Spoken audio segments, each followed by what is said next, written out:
যত অবতার আছেন সকলের মূল হচ্ছেন সাক্ষাৎ গৌরাঙ্গ সুন্দর।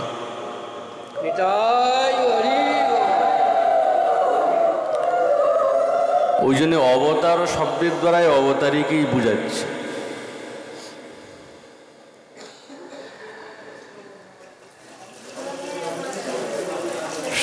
এই কলিহত জীব যারা পতিত অধম, গৌরাঙ্গ সুন্দর সমস্ত জীবকে নিজের কোলে তুলে নিয়েছেন এবং দিব্য হরিনাম মহামন্ত্রের দ্বারা যাদের শক্তি নাই, নির্বল, তাদের এই দেহেতে দিব্য বলের সঞ্চার করেছেন আর তাদের এই ভয়ানক কলির প্রকোপ থেকে বাঁচার একটি পথ তৈরি করে দিলেন। আর কেউ কিন্তু করতে পারেন না, কেবল তিনিই নয়, মহাপ্রভুর যারা প্রিয় পরিকরগণ এবং সেই পরিকরগণের আনুগত্য স্বীকার করেছে যে সমস্ত ভক্তবৃন্দগণ, তারাও কিন্তু সেই পথের প্রদর্শক হয়ে দাঁড়িয়েছে। ব্রহ্মাণ্ড তারিতে শক্তি ধরে জনে জনে,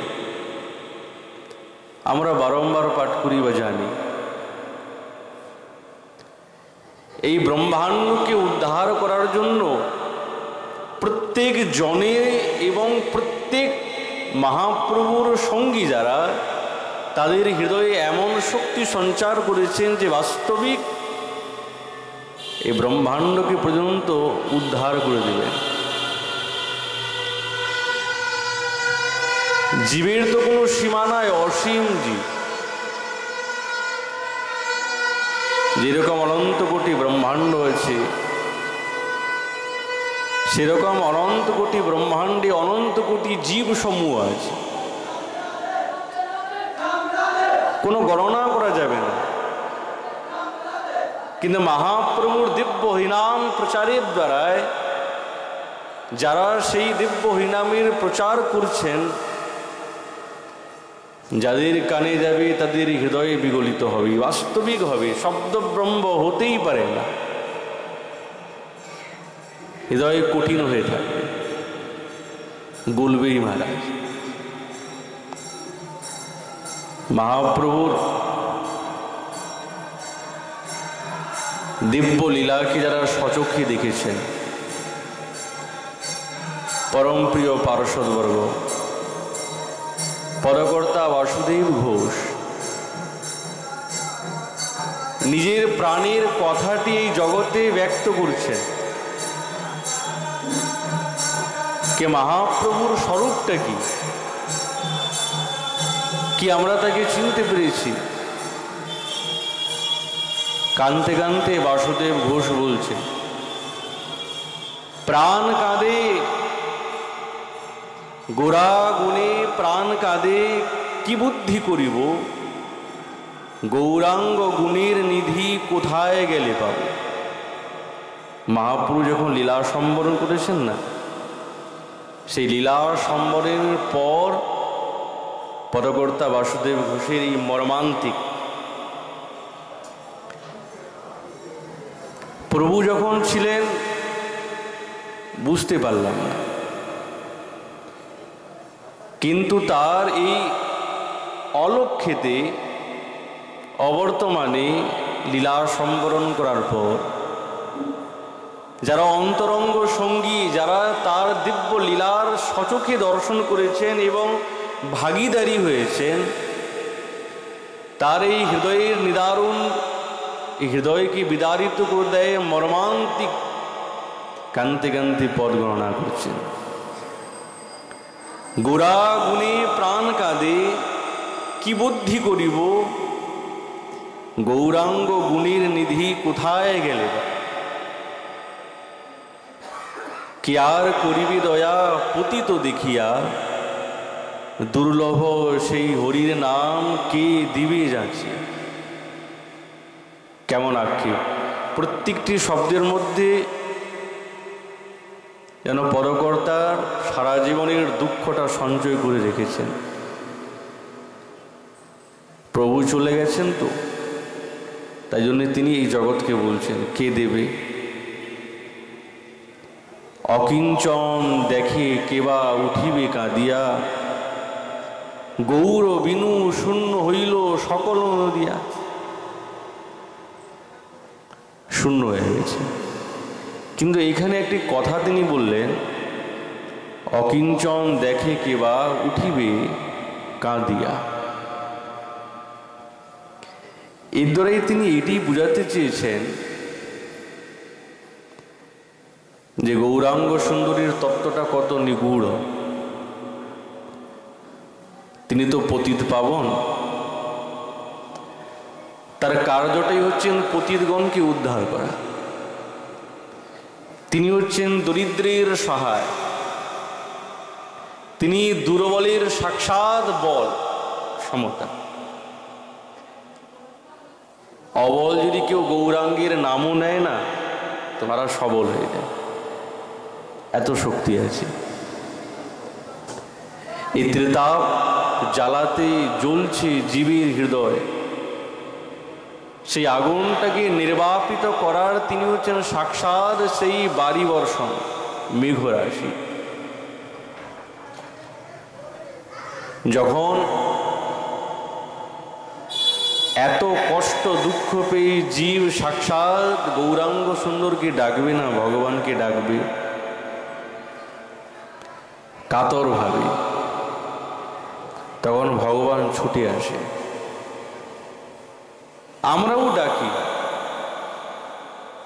কিন্তু ডাকাটা কাতর ভাবে হওয়া চাই, আর যেন থাকা যাচ্ছে না, অসহ্য হয়ে গেছে।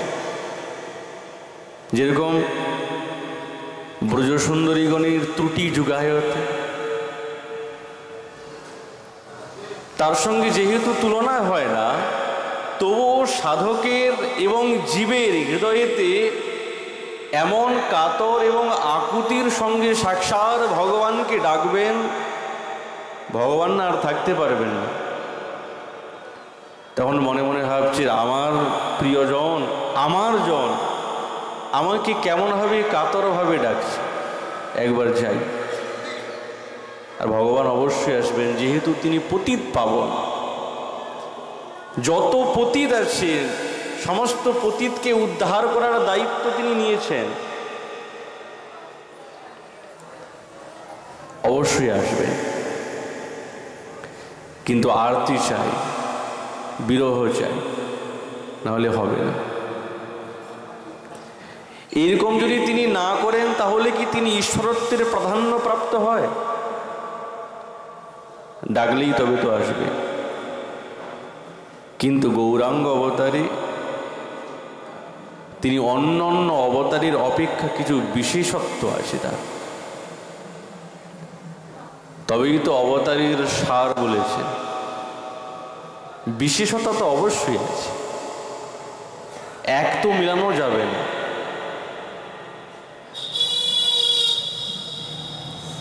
অবতার ও সার বলেছেন। এই জীবের মনে ভগবানের প্রতি তার চরণে আত্মসমর্পণ করার দিব্য আকৃষ্ট উপস্থিত হয়েছে, আকর্ষণ হয়েছে। আর সেই আকর্ষণ করার জন্যই গৌরাঙ্গ সুন্দর দুস্ত্যজ্য আর্য পথম তহিত্বা, তিনি সবকিছু ত্যাগ করেছেন, গৃহ ত্যাগ করেছেন, সন্ন্যাসীর স্বরূপ ধারণ করলেন এই সমস্ত জীবকে আকর্ষণ করার জন্য। কৌপিন ধারণ করলেন। তিনি এই জীবের দুর্গতি দেখে আজ তিনি সেই নদিয়ার নাগর, কিন্তু এখন তিনি ভিখারির বেশ ধারণ করেছেন। এই সংসার জ্বালায় জ্বলছে তো, তাহলে মহাপ্রভুর কত বড় ত্যাগ! এ কি সাধারণ ত্যাগ?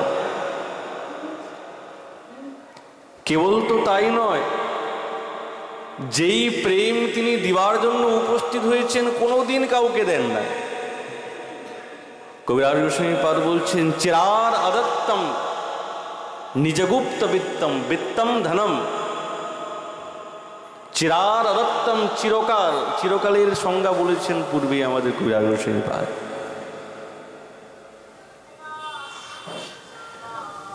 মহারাজ নিজগুপ্ত বিত্তম, নিজের গোপনীয় যে সম্পত্তি, সপ্রেম নামামৃতমত্যুদ্দার, তার মতন এত উদার নাই। সপ্রেম নামামৃতমতি উদার, এত উদার কেউ হতে পারেন নাই যে নিজের সম্পূর্ণ গচ্ছিত প্রেম বস্তু সকলকে উদারের সঙ্গে বিলিয়ে দেবেন। এই কেবলমাত্র গৌরাঙ্গ সুন্দর ব্যতিরিক্ত অন্য কোনো অবতারে সম্ভবই নাই, হয় না। আবার কাকে কাকে দিয়েছেন? কবিরাজ গোস্বামীপাদ বলছেন, আপামরম চ বিততার গৌর। পামর শব্দের অর্থ হচ্ছেন একেবারে নিকৃষ্ট, পতিত, এর থেকে আর নিচু থেকে উনায়। বলছে আপামরম চ বিততার গৌর কৃষ্ণ জনভ্যন্দস্তমহং প্রপদ্যে। পতিত পাবন, অনেক ভগবানেরই নাম পতিত পাবন আছে, ভগবান মানেই পতিত পাবন। কিন্তু বর্তমান এই কলিযুগে যেই পতিত পাবনের সংজ্ঞা আমাদের আচার্যগণ বর্ণনা করছেন, এনার একটা বিশেষতা আছে। ইনি পতিত পাবনের সঙ্গে সঙ্গে নিজের সেই গোপনীয় রহস্যাত্মক দিব্য প্রেমকে মহারাজ ঢেলে দিয়েছেন সকলকে। তাই জন্য হচ্ছেন বিশেষ। এই কলির অধম জীবের মনের মধ্যে একটা আশার সঞ্চার দিয়েছেন। যারা নিরাশ হয়ে গেছে যে বুঝি আমাদের এই কলিযুগে জন্মগ্রহণ করেছি, উদ্ধারের কোনো উপায় নাই, বুঝি মহারাজ জীবনটা গেল। সত্যযুগে, ত্রেতা যুগে, দাপর যুগে মহারাজ কোনো না কোনো বিধিবিধান আছে, তাদের একটা নিষ্ঠা আছে, ধর্মানুসারে চলে। কিন্তু কলিযুগে তো কেবল ধর্ম নাই, অধর্ম অসংখ্যা, কেবল অধর্মরই বৃত্তি, ধর্মই তো নাই। তাহলে জীবের কি গতি হবে?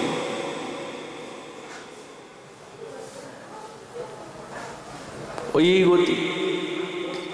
পুনরপি জননম পুনরপি মরণম জননী জঠরে পুনরপি শয়নম। জন্ম নিলাম, সারাদিন কাজ করলাম, আসলাম, আবার নিদ্রাতে গেলাম, সকাল হলো, আবার উঠলাম। কি এইটাই আমাদের জীবন? এইটাই কি আমাদের জীবনের বৃত্তি? বলছে মহাপ্রভুর পূর্বে না এইটাই এই কলিযুগের জীবনের বৃত্তি ছিল।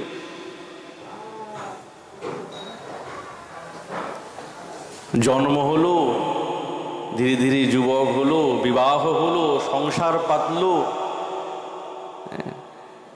নিদ্রয়া হিয়তি নক্তম। এই রাত্রিটা নিদ্রাতে চলে গেল, দিনটা ব্যর্থ কার্যে চলে গেছে।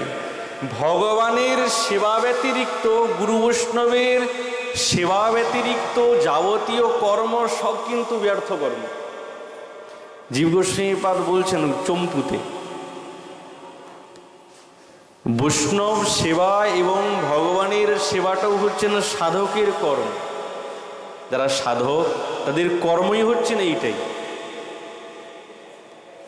আর এই ব্যতিরিক্ত অন্য যে সমস্ত কর্ম সব কিন্তু কেবলমাত্র ব্যর্থ। ওই জন্য ভগবানের উদ্দেশ্যে সেবা করা এ তো ভুলে গেছে। কিন্তু মহাপ্রভু এসে এই জগৎকে নতুন আলো দেখিয়েছেন। অন্ধকারে ছিল তো, নতুন আলো জ্বালিয়েছে। এই কলিহত জীবকে ডেকে ডেকে বলছেন, শোনো, তোমাদের আর কোনো চিন্তা নাই, এই পথ দেখো আলো জ্বেলে দিয়েছে। কিসের আলো? বলে হরিনামের আলো। হরিনাম নাম, এই অজ্ঞান অন্ধকার আধার দূরীভূত হয়ে যাবে। জ্ঞানের দিব্য চক্ষু, এই দিব্য দৃষ্টির দ্বারা সেই দিব্য পথ দর্শন করতে করতে সাক্ষাৎ হরের মাধুর্য অনুভূতি করে দেবে, পৌঁছাবে কোথায়? হরের মাধুর্য অনুভূতি পর্যন্ত 14টি স্তর আছে, সেই স্তরে মহাপ্রভু নিয়ে যাবেন। ওই বল চিরাদ আদত্তম নিজগুপ্ত বিত্তম, এতদিন থেকে কাউকে দেন নাই, কিন্তু মহাপ্রভু বলছেন সকলকে ডেকে ডেকে দিচ্ছেন। আরে এই কারণে মহাপ্রভু গৃহত্যাগ করেছেন। তিনি মনে মনে ভাবছেন, যদি আমি এই সাংসারিক ধর্মের মধ্যে থাকি তাহলে আমার যে চির আকাঙ্ক্ষিত বস্তু আমি প্রচার প্রসার করতে পারবো না। ওই জন্য সব কিছু ত্যাগ করেছেন। কেবল কি মহাপ্রভুই ত্যাগ করেছেন? মহারাজ কেবল মহাপ্রভুই ত্যাগ করেন নাই, বিষ্ণুপ্রিয় ঠাকুরানীকে আমরা ছাড়লে হবে না, মাতা শচীদেবীর বিরহকে ছাড়লে হবে না। ইনারাও মহারাজ নিদারুণ ত্যাগ করেছে, এই ত্যাগ কেউ করতে পারবে না। পারবে? কেউ পারবে না। পদকর্তা বলরাম দাসজি বলছেন, চাঁদ বদনী ধ্বনি প্রিয়া মৃগনয়ন, বিষ্ণুপ্রিয়া ঠাকুরানীর স্বরূপের বর্ণনা করেছেন।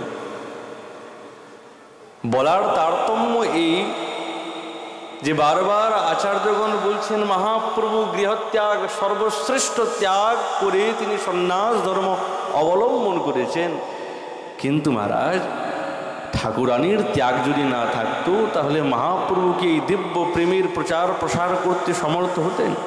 সাক্ষাৎ শক্তি, শক্তি ছাড়া শক্তিমান তো কিছু কাজ করতে পারে না। বিষ্ণুপ্রিয়া ধ্বনি আমার তড়িত প্রতিমা, কোথা পাবো কিবা দেব তাহার উপমা। তার দিব্য লাবণ্যের ছটা, রূপ লাবণ্যের ছটার কথা বর্ণনা করছেন। হেরো দেখিয়ে আমাদের সেই বিষ্ণুপ্রিয়া, সর্ব অঙ্গে শ্রী লাবণ্য পড়িছে খুশিয়া। এত রূপ লাবণ্যের কথা কেন বলছেন? বলছে এই জন্য বলছেন, এর পরবর্তী সময়ে এই লাবণ্যের ছটার দেখা যাবে না। ঠাকুরানীর, বিষ্ণুপ্রিয়া ঠাকুরানীর এই লাবণ্যের ছটার দেখা যাবে না। তাই জন্য পদকর্তা ঠাকুরানীর এই দিব্য রূপ ও লাবণ্যের কথা বর্ণনা করছেন। কি রূপ? দেখা যাবে না।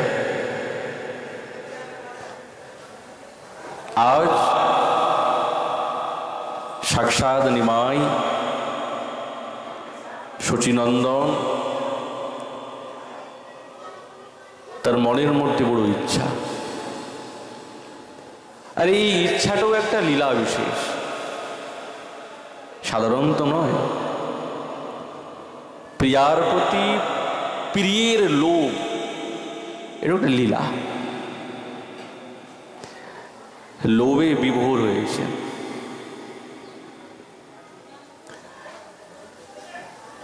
আজ শচীনন্দন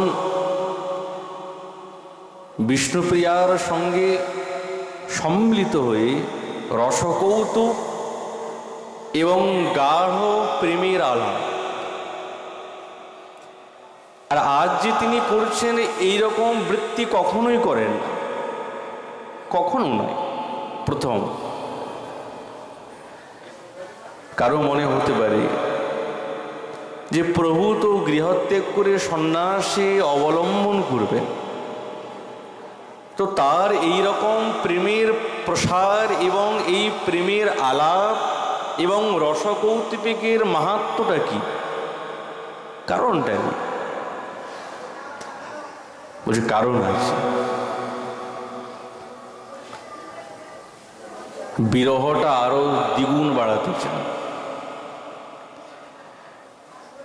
ঠাকুরানীর যে হৃদয়ের মধ্যে বিরহ আছে, সেই বিরহজনিত দুঃখটা আরো যাতে তীক্ষ্ণ হয়, এই তীক্ষ্ণতার কারণে এই শচীনন্দন তার সেই রসকৌতুক এবং তার গাঢ় সেই প্রেম আলাপ গৌরাঙ্গ সুন্দরীর উদ্দেশ্যই হচ্ছে এটা।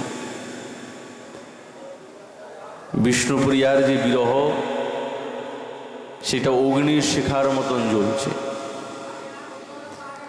আর জ্বলবে, এবং সেই অগ্নির শিখাটা, বিরহরূপী অগ্নির শিখাটা চিরদিন যাতে জ্বলতে থাকুক, এটা চান। এই জন্য এইরকম তার বৃত্তি। তাই জন্য তিনি কি করেছেন, বিরহরূপ সেই দ্বীপেতে যাওয়ার সময় তিনি একটু তেল দিয়েছেন আর 2-4টা সলতে দিয়েছেন, যাতে কোনোদিন এই বিরহরূপী প্রদীপটা না নেওয়া, যাতে দাউ দাউ করে জ্বলে, আরো বেশি জ্বলে। এই জন্যে সাক্ষাৎ গৌরাঙ্গ সুন্দরী এই বৃত্তি ডোরে আবদ্ধ হয়েছে। যখন প্রিয় এবং প্রিয়তমের বিচ্ছেদ হয় না, বিচ্ছেদের সময় আসে, তখন না পরস্পরের একটা কথোপকথন হয়। জিজ্ঞাসা করে কি জানেন তো, প্রিয়া জিজ্ঞাসা করে প্রিয়কে, তুমি আমাকে ভুলে যাবে না তো? প্রিয়ও জিজ্ঞাসা করে, ও হে প্রিয়া, তুমি আমাকে ভুলে যাবে না তো?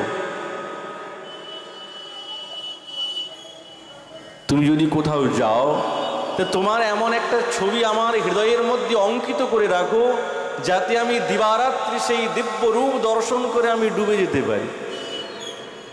তখন প্রিয়াও বলে যে তুমি আমাকে ভুলে যাবে না তো? যদি তুমি আমাকে ছেড়ে কোনোদিন যাও, তুমি আমাকে এমন দিব্য রূপ আমার হৃদয়ে চিত্রপটে অঙ্কন করে দাও, যাতে সেই চিত্র দর্শন করে আমি ডুবে যাই, নিত্য নিরন্তর তোমার কথা যাতে চিন্তা করতে পারি। পরস্পর এইরকম আলাপ হয়। কিন্তু কেউ এরকম বলে বিচ্ছেদের সময় বা বিচ্ছেদ হয়ে যাবে বা হয়ে গেছে, প্রিয়া প্রিয়কে বলছে তুমি আমাকে কিন্তু ভুলে যেও, বলে, তার মানে তার মধ্যে ভালোবাসা নাই, প্রীতি নাই। না তো কোনো প্রিয় বলবে, না তার প্রিয়া বলবে যে তুমি আমাকে ভুলে যেও, আমার কথা মনে করো না। আচার্যচরণ বলছে না, বলে,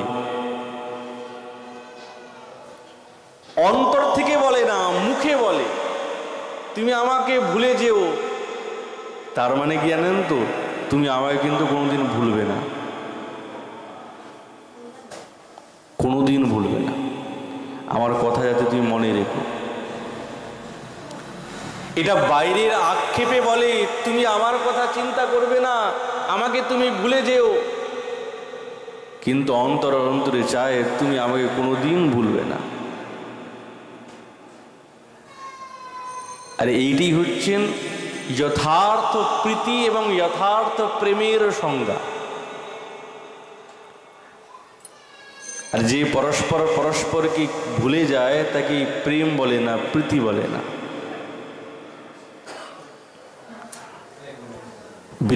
বিরহে প্রিয়জনকে কোনোদিন বিস্মৃতি গণে না।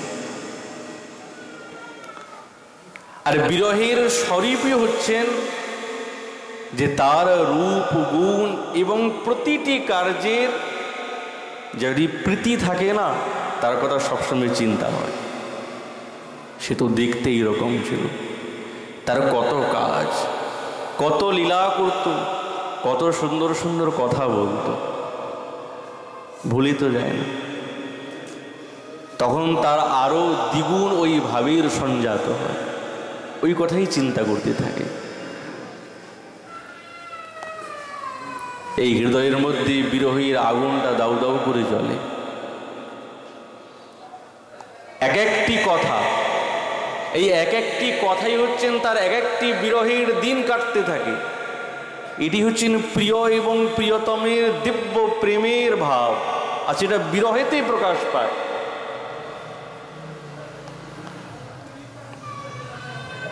আজ গৌরাঙ্গ সুন্দর গৃহত্যাগ করবে, কিন্তু তার পূর্বেই তিনি প্রিয়াজুর সঙ্গে এই রসকলা এবং প্রেমের আলাপগুলি এমনভাবে ব্যাখ্যা এবং এমনভাবে বর্ণনা করছেন, এই জন্যে করছেন যাতে নিত্য নিরন্তর সেই বিষ্ণুপ্রিয়া ঠাকুরানীর হৃদয়ের মধ্যে বিরহের জ্বালাটা দাউ দাউ করে যাতে জ্বলে। বিরহিনী বিষ্ণুপ্রিয়া গ্রন্থ আছে, দেখবেন কি যে তপস্যা, কি যে ত্যাগ, এমন ত্যাগ দেখা যায় না, শ্রেষ্ঠ ত্যাগ। কেমন জানেন তো? দৃষ্টান্ত দিয়েছেন আমাদের আচার্যরা। সাক্ষাৎ বৃন্দাবনেশ্বরী বৃন্দাকে বলছে, ওহে বৃন্দে, তুমি কি জানো না আমার ব্যথা? কি তুমি জানো না আমার হৃদয়ে যে কত কষ্ট? তোমার কি জ্ঞান নাই, জ্ঞাত হয় নাই?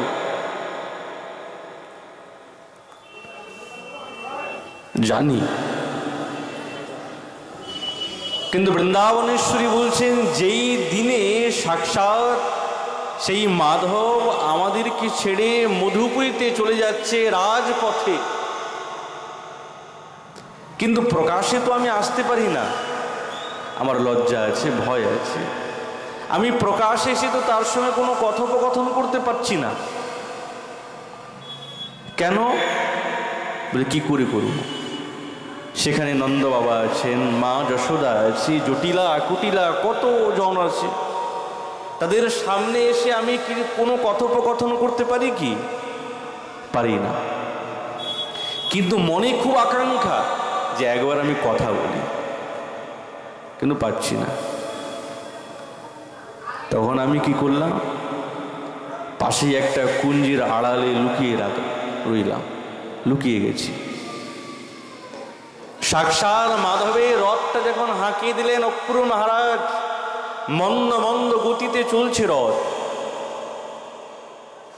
বৃন্দাবনেশ্বরী সেই কুঞ্জের আড়ালে লুকিয়ে আছেন, কিন্তু তার দৃষ্টি সেই রথের দিকে পড়ে আছে। তখন শ্যামসুন্দর ওই পথে যাওয়ার দিকেই তার দৃষ্টিটাও সেই কুঞ্জের দিকেই পড়ল।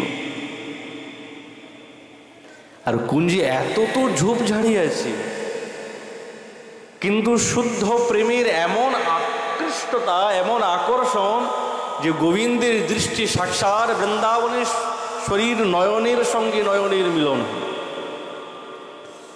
চিৎকার করে বলবে? চিৎকার করে বলছে না, যেন মনে হয় বৃন্দাবনেশ্বরী তার নয়নের ইঙ্গিতের দ্বারা শ্যামসুন্দরকে ব্যাখ্যান করছেন। ব্যাখ্যানটা কি? প্রাচীন পদকর্তাগণ বলছেন, বন্ধু আমার কে আছে রেখে যাও কার কাছে?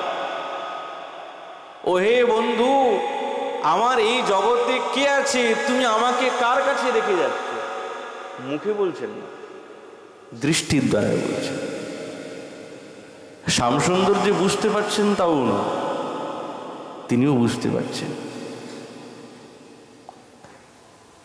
তখন আমার প্রসন্ন বদন আমার প্রতি প্রসন্ন হয়, যেতে যেতে রথ হতে কি কথা বলেছিল, মুখের কথা মুখে রইল।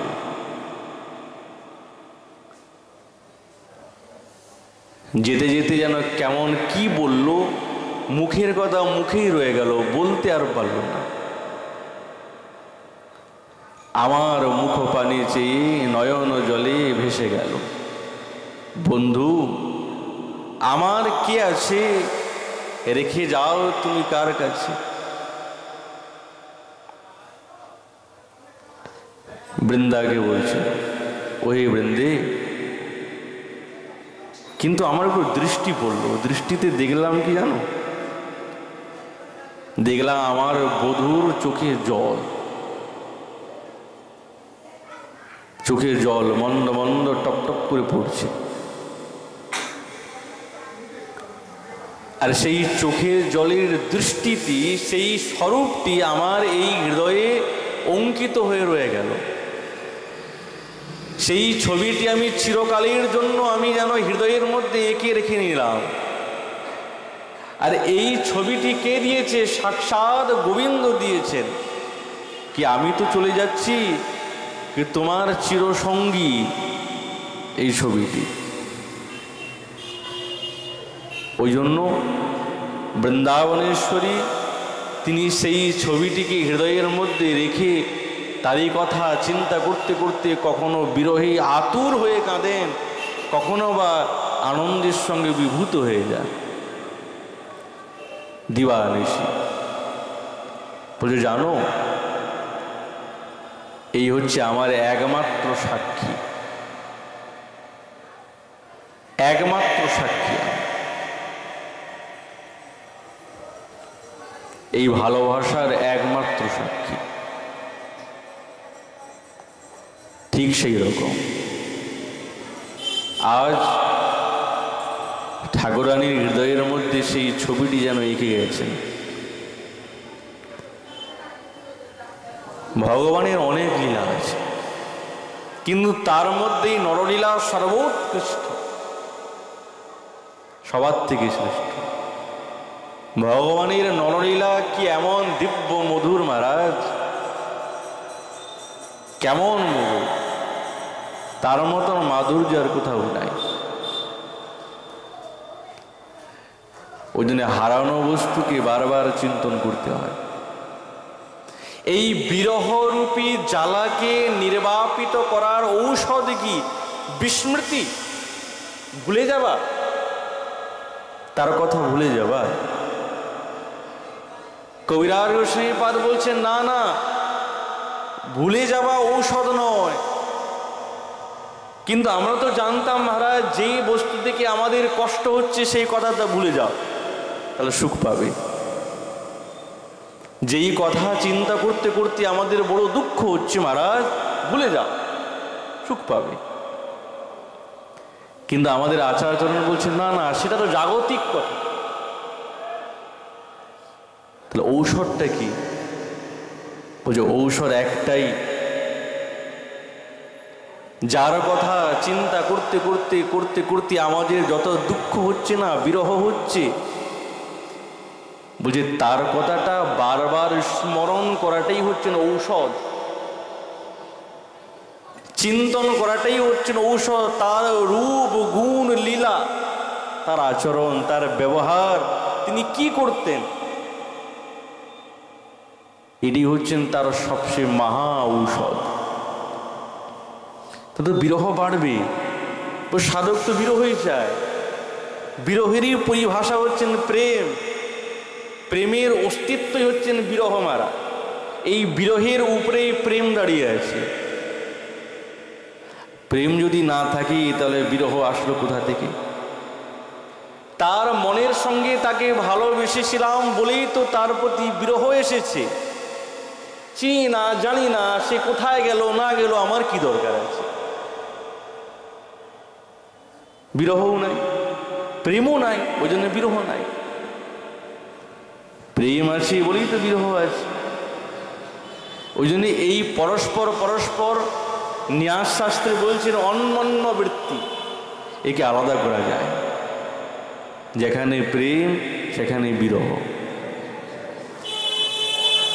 সেরকম মহাপ্রভু তো তিনি এই জগতের উদ্ধারের দায়িত্ব নিয়েছেন, গৃহত্যাগ করেছেন। কিন্তু মহারাজ ঠাকুরানী তিনিও কম বড় ত্যাগ করেন নাই, চরম ত্যাগ করেছেন।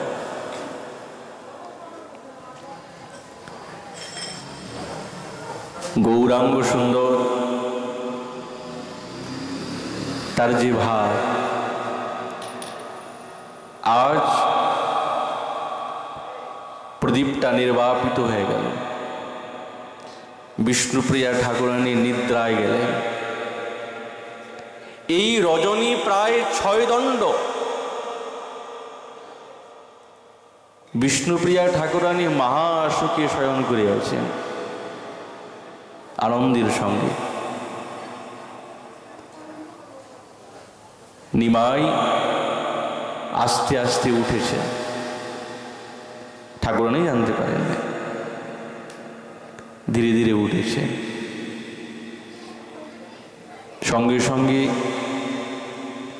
কেউ যাতে না বুঝতে পারে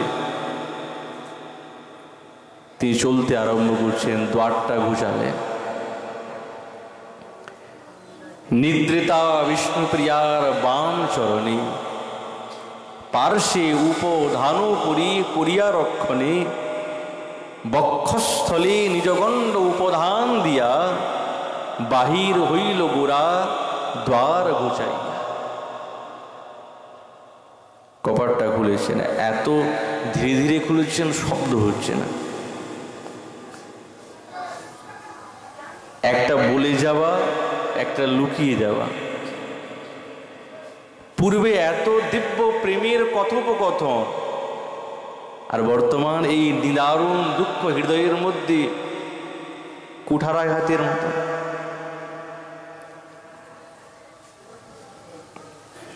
একবার পিয়ার দিকে তাকালেন, ওই বেশ চলতে আরম্ভ করলেন। পালঙ্কের থেকে নেমে চলতে আরম্ভ করেছেন। এই রাত্রির বসন ভূষণ সব ত্যাগ করলেন, নিঃশব্দ দ্বারটা খুলেছেন। শেষে মনে মনে নিজের জননীকে প্রণাম করেছেন এবং দ্বারে প্রণাম করেছেন। আঙ্গিনাতে এসেছেন, চলতে আরম্ভ করছেন। নবদ্বীপ ধাম তো জোরে আহ্বান নয়, মনে মনে সেই নবদ্বীপ ধাম এবং নিজ জননীকে আহ্বান করছেন। দ্রুতপদে সেই গঙ্গার অভিমুখের দিকে চলতে আরম্ভ করলেন। শীতকালের সময় তো, শেষ রাত্রি, কিন্তু এখন তো কোনো ভ্রুক্ষেপ নেই ঠাকুরের। শীতল জল গঙ্গা, শীতের সময় শরীরের সুখ দুঃখের কোনো অভিজ্ঞান নাই। চির আকাঙ্ক্ষিত এই ত্রেতাব জ্বালিত এই সমস্ত জীবের তিনি উদ্ধার করবেন দায়িত্ব নিয়েছেন, সব ত্যাগ করে চলছেন। সুখ দুঃখের বোধ নাই। গঙ্গায় ঝাঁপিয়ে পড়লেন। ওই পারে গিয়ে দ্রুত বেগে আর্দ্রবস্ত্র, সারা যে বস্ত্রটা পরিধান করেছিলেন সব ভিজে গেছে, তো কাটোয়ার অভিমুখে দৌড়াচ্ছেন।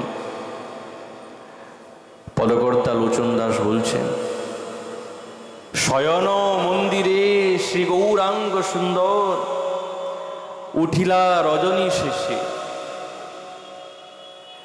আমাদের পদকর্তাগণ যদি এইরকম পদগুলি রচনা না করতেন তো আমরা গৌরাঙ্গ সুন্দরের এই নিদারুণ লীলাগুলি জানতে পারতাম না। মনে দৃঢ় আশ করিব সন্ন্যাস, ঘুচাবো এসব বেশি। ওই ছন ভাবিয়া মন্দির ত্যাজিয়া আইলা সুরধ্বনি তীরে। দুই কর জড়ি নমস্কার করি পরশ করিল নীরে। গঙ্গা পরিহারি নবদ্বীপ ছাড়ি কাঞ্চন নগর পথে। করিলা গমন শুনি সরজ সবজন, বরজ পড়িল মাথে। পাষাণ সমান হৃদয় কঠিন, সেও শুনি গলি যায়। বলছে যাদের হৃদয়টা একবারে কঠোরাতি কঠোর, কিন্তু মহাপ্রভুর নিমাইয়ের এইরকম গৃহত্যাগের বার্তা যার কর্ণবিবরে প্রবেশ করেছে, তাদেরও হৃদয় মহারাজ বিগলিত হয়ে গেছে। থাকতে পারে? পাষাণ সমান হৃদয় যার কঠিন, সেও শুনি গলি যায়। পশু পাখি ঝুরে গলয়ে পাথরে এদাস লোচন গায়। পশু পাখি বৃক্ষলতা সকলে যেন আজ একবারে নিস্তব্ধ হয়ে গেছে, ঝরঝর করে কাঁদছে।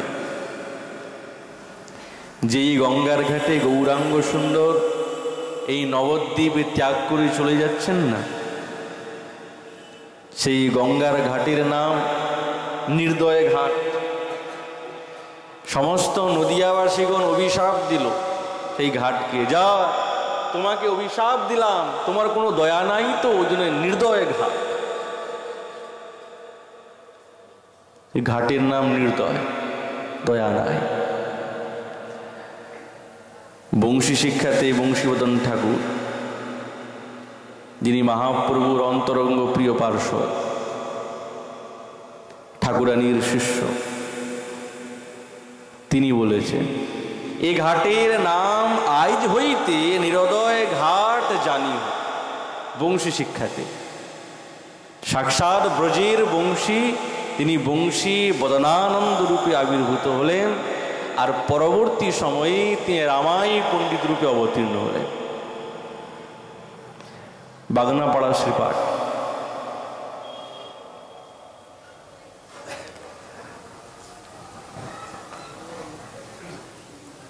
মহাপ্রভু কেমন ভাব, এ কি সাধারণ?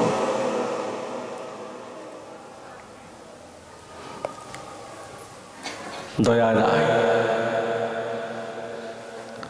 সঙ্গে সঙ্গে হঠাৎ যেন নিদ্রাটা ভেঙে গেল। অন্ধকার তো, ঠাকুরানী পাশে হাত বুলিয়ে দেখছেন, কই কেউ তো নাই। এই দিকেও হাত বুলিয়ে দেখছে, না কই কেউ তো নাই। মনে মনে ভাবছেন বুঝি বাহ্যকৃত্যে গেছে। মনটা শান্ত নয়, অশান্ত হয়েছে।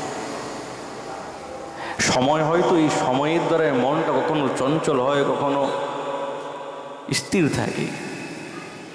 দুর্ঘটনার সময় মনটা বড় চঞ্চল হয়ে যায়, না আর ঘুমাবো না। উঠে বসলেন, ডাকলেন, প্রভু তুমি কোথায়?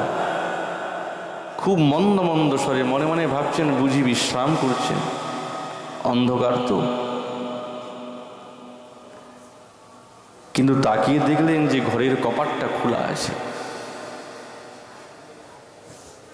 মনে একটা দুঃসংবাদ জেগে গেল। হঠাৎ প্রভুর এত রাত্রি এমন কি কার্য আছে যে কপাট খোলা থাকবে? উঠে দাঁড়ালেন, সঙ্গে সঙ্গে খুঁজতে আরম্ভ করলেন, ডাকলেন, প্রভু কোথায় তুমি, কোথায়? কাঁদতে আরম্ভ করছেন। ক্ষীণোদরী দ্বারের বাইরে বেরিয়েছেন, দাঁড়াতে পারলেন না। মনে মনে ভাবছেন বুঝি আমাকে ছেড়ে কি চলে গেছেন? আর কি তাকে কোনোদিন পাবো না?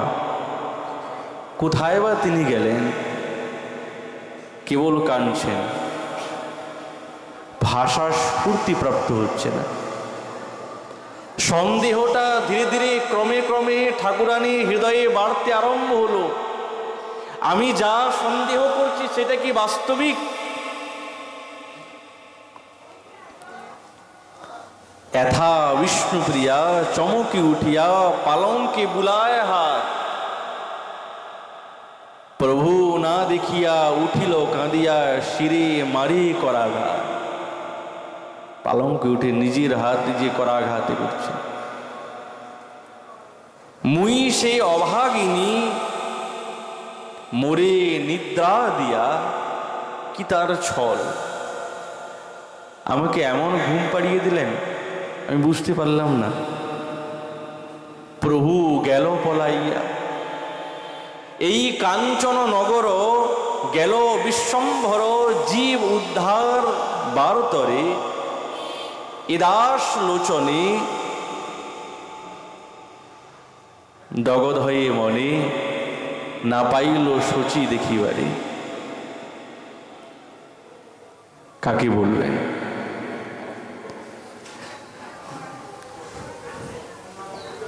জননীকে সংবাদ দেবেন তো? এসে উপস্থিত হয়েছে। মা, ও মা, মাকে ডাকছে। শচীমা তিনিও তো নিদ্রাতে আছেন। ঠাকুরানী দুয়ারেতে করাঘাত করছেন। ধীরে ধীরে শচী মাকে ডাকছেন, মা উঠো, খুব মন্দ মন্দ স্বরে। শচীমা মনে মনে ভাবছেন হঠাৎ আমার পুত্রবধূর শব্দ, কি হয়েছে মা? ও দেখো না, আমি খুঁজে পাচ্ছি না। শচীমায়ের মনের মধ্যেও যেন কেমন হৃদয়টা ধড়পড় করল। একবার ধড়পড়িয়ে উঠলেন, আমার নিমাই কোথায় চলে গেল? শচীমা স্থির থাকতে পারলেন না, সঙ্গে সঙ্গে প্রদীপ জ্বালালেন, দ্বারের বাইরে এসে উপস্থিত হলেন। আর ওইখান থেকে ডাকতে ডাকতে চলছেন। শচীর মন্দিরে আসি, দুয়ারের পাশে বসি, ধীরে ধীরে কহে বিষ্ণুপ্রিয়া, শয়ন মন্দিরে ছিল, নিশা অন্তে কোথা গেল, মোর মুন্ডে বরজ পড়িয়া। গৌরাঙ্গ জাগয়ে মনে, নিদ্রা নাই দুনয়নে, শুনিয়া উঠিল শচী মাতা। তুরিতে জ্বালিয়া বাতি দেখিলেন ইতি উতি, কিন্তু কোন ঠাঁই উদ্দেশ্য না পাইয়া। বিষ্ণুপ্রিয়া বধূ সাথে কাঁদিতে কাঁদিতে পথে, ডাকে শচী নিমাই বলিয়া। হাতে মশাল নিয়ে আর খুঁজছেন, নিমাই নিমাই, ওহে নিমাই, ও নিমাই। খুঁজছেন কাঁদতে কাঁদতে, সঙ্গে পুত্রবধূ আছে। বাসু কহে আহা মরি, আমার সেই গৌরাঙ্গ হরি, পাছে জানি মস্তক মুড়া।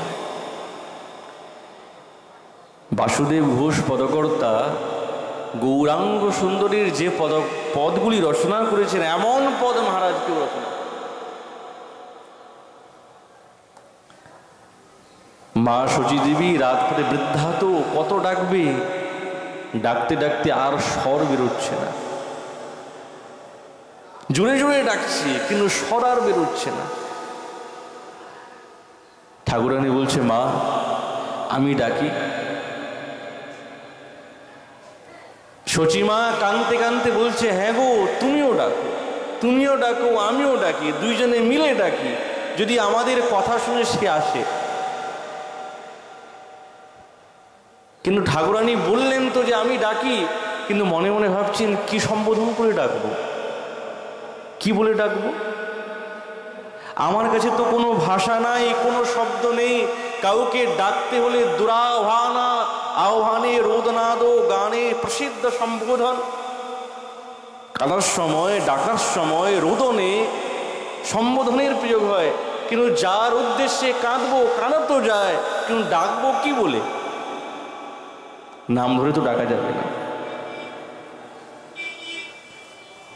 মনে ভেবেছেন ডাকবো, বললাম কিন্তু আমার কেমন জীবন দেখো, আমি তার নাম উচ্চারণ করেও ডাকার আমার সৌভাগ্য নেই, আমার সুযোগ নেই।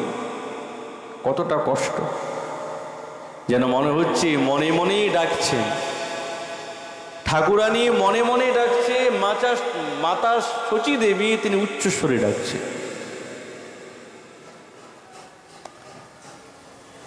সকাল হয়ে গেল, খুঁজে আর পেলেন না। কেমন দুঃখ বলুন তো, কেমন কষ্ট। যেরকম সাক্ষাৎ গৌরাঙ্গ সুন্দর নিমাই চাঁদ, তিনি যেই প্রকার বিরহরূপী এই দিব্য এই ভাব গৃহত্যাগ তিনি করেছেন, সেরকম কষ্ট এবং ত্যাগ মহারাজ ঠাকুরানীরও সর্বোৎকৃষ্ট, কম নয়, চরম বিরহ। কিন্তু এই পরস্পর বিরহের মূল উদ্দেশ্য কি? এক তো প্রভুর দিব্য সেই এই ব্রজের ভাব, দিব্য রসের আস্বাদন, এবং তার দ্বিতীয় ভাব এই জগতের সমস্ত কুলিহত জীবকে উদ্ধার করা। এই হচ্ছে মূল উদ্দেশ্য। গৌরাঙ্গ সুন্দর ছাড়া তো আর কেউ নাই এই কুলিহত জীবকে। গৌর গোবিন্দ লীলা শুনিলে গলয়ে শিলা, আগে বলবে গলে যাবে। সেই গৌরাঙ্গ সুন্দরীরই চিন্তন, এবং তিনি হচ্ছেন আমাদের ইষ্টদেব। প্রেমানন্দ ঠাকুর নিজের মনকে বলছেন, রে মন, শচীর নন্দন বিনে প্রেম বলি নাম অতি অদ্ভুত শ্রুত হইত কার কানে। রে মন, শচীর নন্দন বিনে, শচীনন্দন ছাড়া এই প্রেম কে জানতো, কে বা কে কানে শুনত? সেই শ্রীকৃষ্ণ নামের সগুণ মহিমা কে বা জানাইতো আর? সেই বৃন্দা বিপিনের মহামধুরিমা প্রবেশ হইত কার? প্রেমানন্দ ঠাকুর।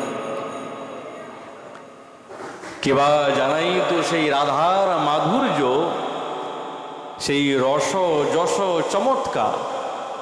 এমন শচীর নন্দন বিনে প্রেম বলি নাম অতি অদ্ভুত শ্রুত হইত কার কানে।